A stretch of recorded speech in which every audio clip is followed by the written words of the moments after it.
In this video, I just want to show you how we receive a package from a client. It was, I don't know, it was return or it was a repair. Anyway, in both cases, this is not how you pack or ship the item back to a seller, or in case to us. You can take a look at it. The box lacks any kind of packaging material. There is nothing, none whatsoever.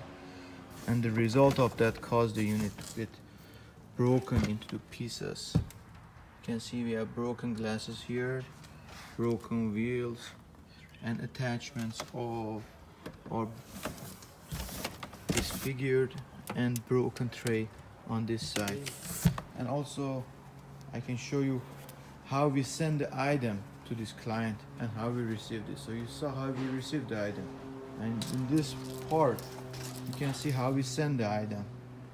It comes with the proper packaging, styrofoam on both sides, one on the bottom, one on the top, with 2 suitcases which we did not receive with the item, and also the original box. We have some cases that people send the item for repairs and they don't have original packaging, and they send it with the generic box and proper packaging. This is an example of how items had to be shipped if they don't have original packaging. They need to pack properly because that item will get damaged during the shipping if it's not packed properly. So this is an example of bad packing and bad shipping. Thank you.